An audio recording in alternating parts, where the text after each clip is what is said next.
அனைவருக்கும் வணக்கம். வந்து இன்று நாம் ஒரு மிக முக்கியமான ஆழமான ஞான தேடலை தொடங்கப் போகிறோம். கண்டிப்பா.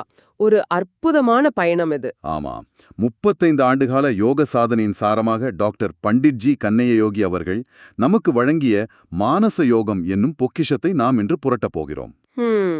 இது வெறும் தத்துவம் அல்ல, இல்லையா? கரெக்ட். இது ஒரு மனிதன் தன் மனதை எப்படி ஒரு கருவியாக மாற்றி வாழ்க்கையை தன் வசப்படுத்தலாம் என்பதற்கான நேரடி வழிகாட்டி. அம்பத்தூர் ஆத்மயோக ஞான சபா மூலம் உலகெங்கும் பரவிய இந்த யோக ரகசியங்கள் இன்று நமக்கான ஒரு பாடமாக மாறப்போகிறது. ஒரு பெரிய திறவுகோல் அப்படின்னு கூட சொல்லலாம். ஆமாம். இப்போது நாம் இந்த நூலின் 10ஆம் அத்தியாயத்தின் தொடர்ச்சியாக, குறிப்பாக 24ஆம் அத்தியாயமான மனமும் தியானமும் அப்படிங்கிற பகுதிக்குள் நுழையப் போகிறோம். இந்த ஆழ்ந்த அலசல்ல நீங்க இதுவரைக்கும் தியானம்னு நினைச்சுக்கிட்டு இருந்த அத்தனை மாயைகளையும் நாம சுக்குநூறா உடைக்க போறோம். அந்த மாயக உடைக்கல எடுகால் இந்த அலசலோட மிக முக்கியமான புள்ளி.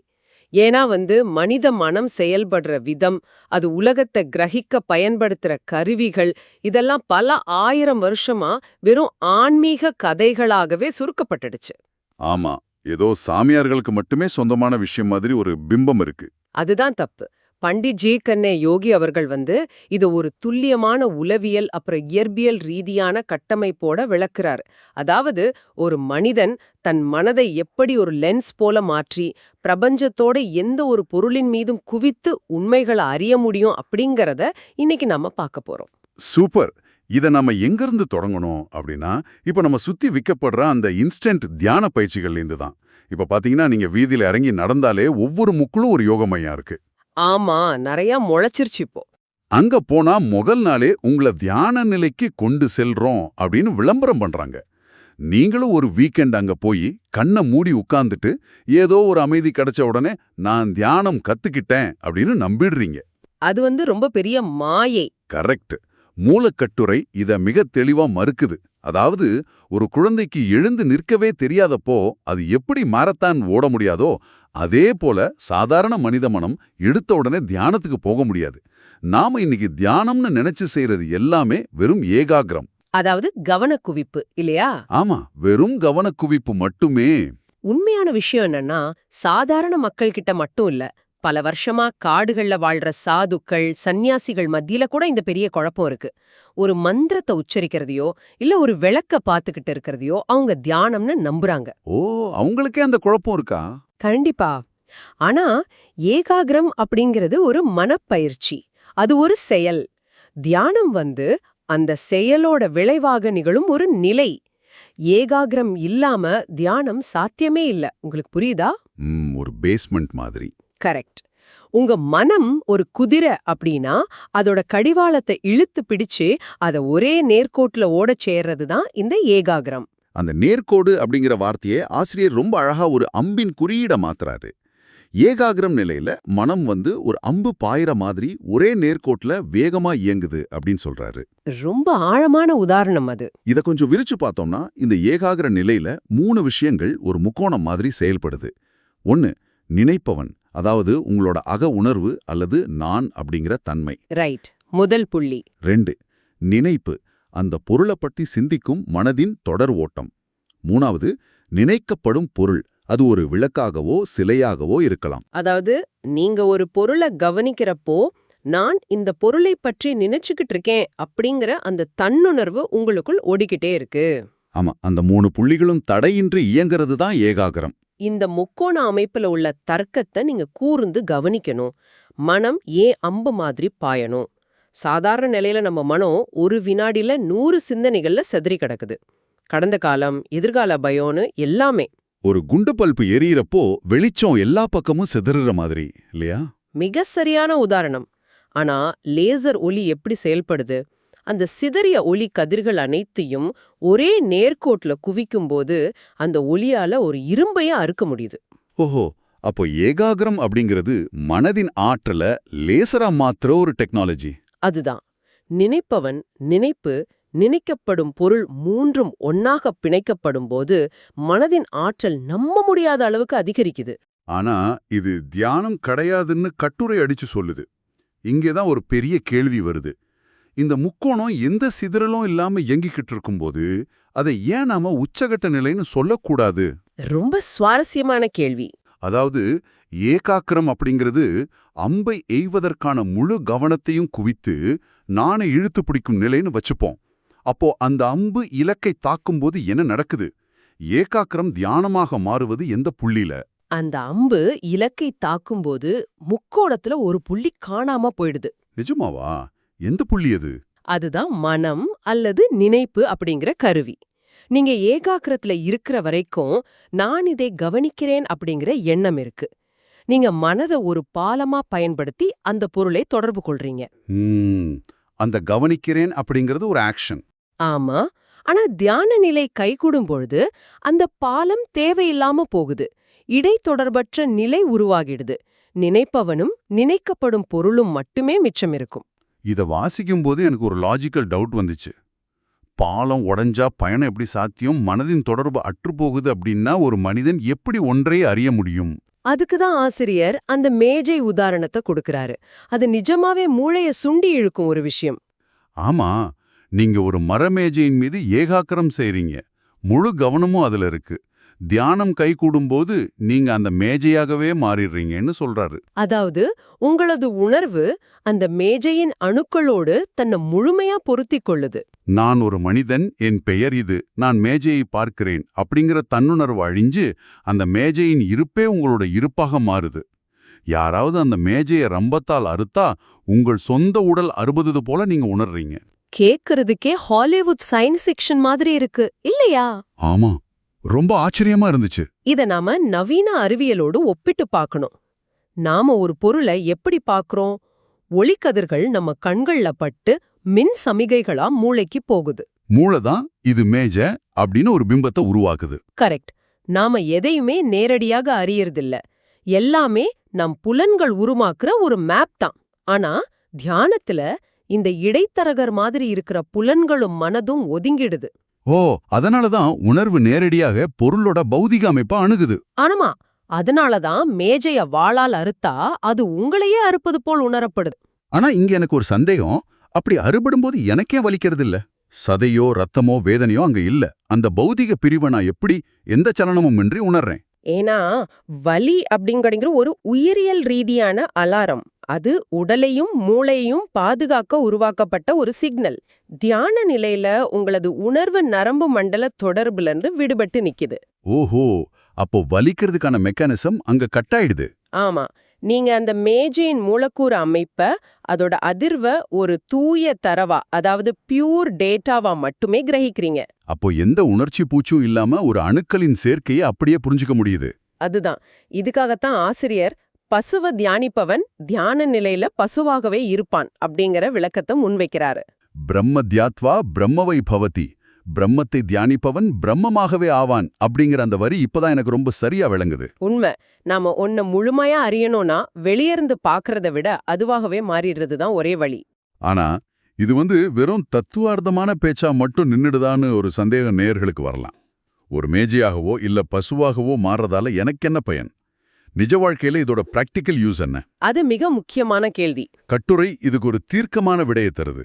தியானத்தின் மூலம் நீங்க ஒரு பொருளா மாறும்போது அந்த பொருளை பற்றிய குற்றமற்ற சரியான முழு அறிவு உங்களால பெற முடியுது. அந்த குற்றமற்ற அறிவு அப்படிங்கிற வார்த்தைக்கு பின்னால் பெரிய ஆழம் இருக்கு.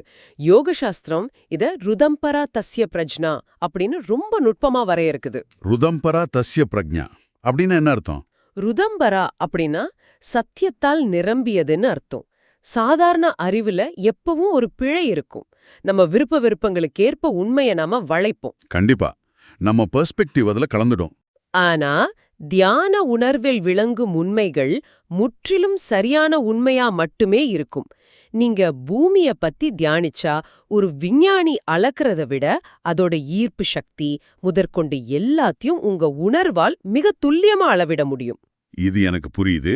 ஒரு ஜடப்பொருளை தியானிச்சா அதோட அறிவை பெறலாம். ஆனா கட்டுரை இதிலிருந்து ஒருபடி மேல போகுது. ஒரு மனுஷனை பத்தி தியானிச்சா அவனது உடல், மனம், கல்வி என எல்லாத்தையும் அறியலான்னு சொல்லுது. ஆமா, அது மட்டும் இல்ல. ஆரோக்கியம், உடல் பலம், அழகு, செல்வம் என அருவமான விஷயங்களை தியானிச்சாலும் அதை அடைய முடியும்னு சொல்லுது. இங்க தான் எனக்கு கொஞ்சம் ஆச்சரியமா இருந்துச்சு. ஆரோக்கியத்தை பத்தி தியானிச்சா எப்படி உடல் ஆரோக்கியம் பெறும்? இது ஏதோ மேஜிக் மாதிரியோ இல்ல லா ஆஃப் அட்ராக்ஷன் மாதிரியோ இருக்கே. பார்க்கறதுக்கு அப்படி தெரியலாம். ஆனா இது மேஜிக் இல்ல, முற்றிலும் அறிவியல். நமது உடல் மனதோட ஒரு பௌதீக வெளிப்பாடு. நோயோ பலவீனமோ முதல்ல மனசுல உருவாகித்தான் உடலை தாக்குது. சைக்கோசோமேட்டிக் அப்படின்னு சொல்றாங்களே, அது மாதிரி. கரெக்ட். சாதாரண நிலையில நீங்க நான் ஆரோக்கியமா இருக்கேன் அப்படின்னு சொல்லும்போது உங்க மனசோட ஒரு பகுதி அதை நம்பாது. பழைய பயம் அதை தடுக்கும். ஆனா தியான நிலையில அந்த இடைத்தரகர் மனம் இல்லையே. அதுதான் பாயிண்ட். உங்கள் தூய உணர்வு ஆரோக்கியம் அப்படிங்கிற கருத்தாக்கத்தோட முழுமையா ஒன்றிணையுது. ருதம்பரா பிரஜ்ஞா நிலையில உணர்வு எதை சத்தியம்னு தழுவதோ அதுவாகவே உங்களது அணுக்கள் மாறத் தொடங்குது. வாவ்! அப்போ நம்ம டிஎன்ஏ மற்றும் செல்கள் எந்த தடங்களும் இல்லாம உணர்வின் கட்டளைக்கு அடிபணியுது. ஆமா, அதனாலதான் ஆரோக்கியத்தை தியானிப்பவன் நிலையான ஆரோக்கியத்தை பெற்றுவிடுகிறான். அதாவது மனதின் குறுக்கீடுகள் இல்லாத ஒரு நிலையில மனித உணர்வு எதை முழுமையா நம்புதோ உடலும் பௌதிக உலகமும் அதுக்கேத்த மாதிரி மாறிக்குது. இதை செய்ய முடியும் அப்படின்னா எதற்காக பலரும் ரொம்ப கஷ்டப்பட்டு ஹடயோக சாதனைகளுக்கு போகணும்? அது ஒரு முக்கியமான முரண்பாடு. ஆமா, ஹடயோக மூலமா மூச்சை அடக்கி உடலை கட்டி காத்து பல சக்திகளை பெறாங்களே, அதுக்கும் இதுக்கும் என்ன வித்தியாசம்? ஹடயோகம் அப்படிங்கிறது உடலை வற்புறுத்தி அதன் மூலம் மனதை அடக்க நினைக்கும் ஒரு கீழ்நிலை அணுகுமுறை. பாட்டம் அப் அப்ரோச்னு சொல்வாங்கல்ல, அது. ஓஹோ. இதை யார் வேணாலும் செய்யலாம். ஒரு நல்லவனும் செய்யலாம், வஞ்சனை எண்ணம் கொண்ட ஒரு தீய மனிதன் கூட செய்யலாம். கடுமையா பயிற்சி செஞ்சு சக்திகளை பெற்று அதை வச்சு பிறர்க்கு தீங்கு கூட விளைவிக்கலாம். அப்போ இராவணன் மாதிரி அரக்கர்கள் கடுந்தவம் செஞ்சு பலம் பெற்ற கதைகள் எல்லாம் இந்த ஹடயோக முறைக்குள்ளதான் வருதா? கண்டிப்பா. அங்க சக்திய பெற எந்த தார்மீக தகுதியும் தேவையில்லை. வெறும் உடல் பயிற்சியும் மூச்சு பயிற்சியும் போதும். ஆனா தியானம் அப்படிப்பட்டது இல்லையே. தியானத்தின் மூலம் சக்தி பெறறதுக்கு ஒரு பெரிய பேரியர் இருக்கு. மானச யோக கட்டுரையில தியானம் பழக கரண சுத்தி மிக அவசியம்னு ஆணித்தரமா சொல்லப்பட்டிருக்கு. கரண சுத்தி, அதாவது மன தூய்மை. ஆமா, ஒருவன் தன் அகங்காரத்தையும் தீய எண்ணங்களையும் விட்டா ஒழிய அவனால் ஏகாகிரத்தையே அடைய முடியாது. வஞ்சனையுள்ள மனம் எப்பவும் சிதறித்தான் கிடக்கும். அது அம்பு மாதிரி நேர்கோட்ல பாயாது. மிக துல்லியமான புரிதல். தீய எண்ணம் கொண்டவங்க தியானத்துக்குள்ளே வரவே முடியாது. முதல் படியிலேயே அந்த ஏகாகிரம் அப்படிங்கிற வாசல்லையே அவங்க தடுக்கப்பட்டுடுவாங்க. ஒரு இன்பில்ட் செக்யூரிட்டி சிஸ்டம் மாதிரி இருக்கு. ஆமா, கரண சுத்தி இல்லாம முக்கோணத்தோட 3 புள்ளிகளும் ஒன்னாகாது. அதனால தியானத்தின் மூலம் கிடைக்கிற அறிவு எப்போதுமே ஆக்கப்பூர்வமானதாகத்தான் இருக்கும். தியானத்தின் மூலம் தெய்வ அருளும் சத்திய ஞானமும் கிடைக்கும்னு சொல்றதோட அறிவியல் காரணம் இதுதான். அகங்காரம் இல்லாத இடத்துல தீமைக்கு இடமில்ல. இது இயற்கையே மனிதனுக்கு வச்சிருக்கிற ஒரு லாக் அண்ட் கீ சிஸ்டம் மாதிரி இருக்கு. உண்மைதான். சரி, இப்போ நாம ஏகாகிரத்துல தொடங்கி ஒரு பொருளாகவே மாறும் தியானம் வர பார்த்துட்டோம். பிரபஞ்சத்தின் எந்த பொருளையும் அறிய முடியும்னு தர்க்க ரீதியா புரிஞ்சுக்கிட்டோம். ஆனா ஏன் கேள்வி என்னன்னா, இதுக்கு அப்பால் ஏதாவது இருக்கா? அடுத்தது என்ன? இத லாஜிக்கா யோசிச்சு பாருங்க. தியானத்துல நாம ஒரு பொருளை எடுத்துக்கிறோம். மேஜையோ பசுவோ. உங்கள் உணர்வு அதோட ஒன்றிணையுது. ஆனா தியானம் செய்ய எந்த பொருளுமே இல்லைன்னா என்ன நடக்கும்? எந்த பொருளுமே இல்லைன்னா இலக்கே இல்லையே. இலக்க நீக்கிடா பாய் மம்பு எங்கே செல்லும்? அந்த நிலைதான் சமாதி. இலக்கில்லாத பயணம். அதாவது நினைப்பவன் இருக்கான், ஆனா நினைக்கப்படும் பொருள் இல்ல. ஆமா, தியானத்துல மனதின் தொடர்பு அற்று போச்சு. சமாதியில அந்த பொருளும் அற்று போகுது. அப்போ மிச்சம் இருக்கிறது என்ன? உங்களது உணர்வு அல்லது ஆன்மா மட்டுமே. கரெக்ட். சமாதி நிலையில நமது உணர்வு எந்த பொருளின் துணையும் இல்லாம மனத்தையும் சித்தத்தையும் முழுமையா கடந்து தனித்து நிக்குது. இந்த நிலையில மனம் எதை பற்றியும் நினைக்காம முற்றிலும் தன்னிச்சையா சும்மா இருக்கும். இந்த சும்மா இருப்பது அப்படின்னு சொல்றத கேட்க ரொம்ப சிம்பிளா இருக்கு. ஆனா ஒரு நிமிஷம் கூட நம்மளால சும்மா இருக்க முடியாது. அது ரொம்ப கஷ்டமான விஷயம். இதை விளக்க நான் ஒரு சினிமா ப்ரொஜெக்டர் உதாரணத்தை எடுத்துக்கிறேன். நமது உணர்வு தான் அந்த ப்ரொஜெக்டர்ல இருந்து வர்ற ஒளி. அந்த ஒளி திரையில பட்டு ஒரு சினிமாவை, அதாவது எண்ணங்களை ஓட்டுது. நல்ல உதாரணம். தியானம் அப்படிங்கிறது அந்த சினிமாவுல ஒரு ஃப்ரேமை மட்டும் நிறுத்தி தொடர்ந்து அதையே பார்த்துட்டு இருக்கிறது. ஆனா சமாதி அப்படின்னா என்ன தெரியுமா? அந்த பிலிம் ரோலே முற்றிலுமா எடுத்துடுறது. ஓ, அப்போ வெறும் வெளிச்சம் மட்டும்தான் இருக்கும். ஆமா, தூய வெண்மையான ஒளி திரையில எந்த படத்தையும் காட்டாம வெறும் ஒளியா மட்டும் விழுகுது. அங்க கதை இல்ல, காட்சி இல்ல.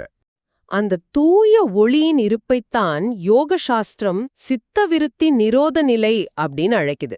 சித்தத்தின் அலைவரிசைகள் முற்றிலுமா நிறுத்தப்பட்டு அது ஒரு அசைவற்ற கருந்துளை மாதிரி மாறுது. அங்க காலமோ வெளியோ இல்ல. அதனாலதான் தாயுமானவர் மாதிரி பெரும் சித்தர்கள் இந்த நிலையை அடையிறது தான் உலகிலேயே மிக கடினமான காரியம்னு பாடியிருக்காங்க. ஆமா, மனதை ஒரு பொருளின் மீது கட்டுவது கடினம். ஆனா எந்த பொருளும் இல்லாம எண்ணமும் இல்லாம ஒடுங்க செய்யறது அதனினும் கடினம். சும்மா இருப்பதுவே சுகம்னு அவங்க சாதாரணமா சொல்லிட்டு போயிட்டாங்க. ஆனா அது சோம்பேறித்தனம் கிடையாது. உச்சக்கட்ட விழிப்புணர்வுள்ள ஒரு கைனெட்டிக் பொட்டென்ஷியல் நிலை. அறிபவன் அறிவு இரண்டும் ஒன்றாகிவிட்ட அந்த சூன்ய நிலைதான் முக்திக்கான வாசல்னு பண்டிட்ஜி கண்ணைய யோகி ரொம்ப ஆழமா பதிவு செய்றாரு. ஒரு சாதாரண மனிதன் தன் மனதை எந்த அளவுக்கு பட்டை தீட்டி பிரபஞ்சத்தின் ரகசியங்களை அறியும் லென்ஸாக மாற்ற முடியும்னு அவர் ஒரு விஞ்ஞானி மாதிரி அணுகியிருக்காரு. அதுதான் இந்த மானச யோகத்தோட சிறப்பு. இது கண்மூடித்தனமான நம்பிக்கை இல்ல, இது உணர்வின் இயற்பியல். அதாவது பிசிக்ஸ் ஆஃப் கான்ஷியஸ்னஸ். ஏகாக்கிரம் அப்படிங்கிற அஸ்திவாரத்துல தொடங்கி தியானம் என்ற நிலையில பொருளோட ஒன்றிணைந்து இறுதியாக சமாதி அப்படிங்கிற நிலையில உணர்வு தன்னைத்தானே அறிந்து கொள்ளும் பயணம். மனித பரிமாமத்தோட உச்சம் இது. இத புரிஞ்சுகிட்ட யாரும் இனிமேல் சாதாரண தியான பயிற்சிகளை பார்த்து ஏமாற மாட்டாங்க. கண்டிப்பா இந்த மானச யோகம் மனித குலத்திற்கு கிடைச்ச ஒரு பெரும் பொக்கிஷம். இந்த அலசலோட முடிவுல நேர்களான மிங்களுக்கு ஒரு முத்தாய்ப்பான கேள்வியை நாங்க விட்டு செல்ல விரும்புறோம். சற்று ஆழமா சிந்திச்சு பாருங்க. நமது உணர்வு எந்த ஒரு கருவியின் உதவியும் இல்லாம மனதையே முழுமையா கடந்து பிரபஞ்சத்தின் முழு உண்மையையும் குற்றமற அறிய முடியும் என்றால், என்றைக்கோ ஒரு நாள் பௌதிகமாக சாத்தியப்படக்கூடிய அந்த வல்லமை உங்களுக்குள் உறங்கிக் கொண்டிருக்கிறது என்றால், அன்றாட நீங்க சந்திக்கிற சின்ன சின்ன பயங்கள், உங்களை நீங்களே சுருக்கிக் கொள்ளும் எல்லைகள், உங்களை அழுத்தும் மன அழுத்தங்கள் எல்லாமே அடங்க மறுக்கும் உங்கள் சாதாரண பயிற்சி இல்லாத மனம் உருவாக்கும் வெறும் மாயைகள்தானா? உங்களுக்கு வெளியே எந்த பிரச்சனையும் இல்ல, எல்லாமே உங்களது சிதறிய மனதின் பிம்பங்கள் தானா? கண்டிப்பா சிந்திச்சு பாருங்க. இவ்வளவு நேரம் கேட்டதுக்கு ரொம்ப நன்றி. இந்த Tamil voice reads channel monetisation இல்லாம தான் நடக்குது. இந்த ஆடியோ புத்தகம் உங்களுக்கு பயன் தருது என்று நினைத்தால் இந்த முயற்சி தொடர்ந்து போக உங்க ஆதரவு மிகவும் உதவும். என்னுடைய இந்த முயற்சிக்கு நன்கொடை அளிக்க விருப்பம் இருந்தால் டிஸ்கிரிப்ஷன்ல கொடுக்கப்பட்டுள்ள UPI ID மூலம் வழங்கலாம். உங்களால் முடிந்த அளவு போதும்.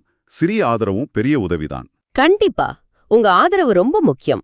இந்த வீடியோ உங்களுக்கு பயனுள்ளதாக இருந்தால் சப்ஸ்கிரைப் பண்ணுங்க, மற்றவர்களுக்கும் பகிர்ந்து கொள்ளுங்க. இந்த கருத்துக்கள் அவர்களுக்கும் தேவையாக இருக்கலாம். லைக் பண்ணுங்க, உங்க கருத்துக்களை கமெண்ட்ல பகிருங்கள். மனப்பூர்வமான நன்றி, நன்றி, நன்றி.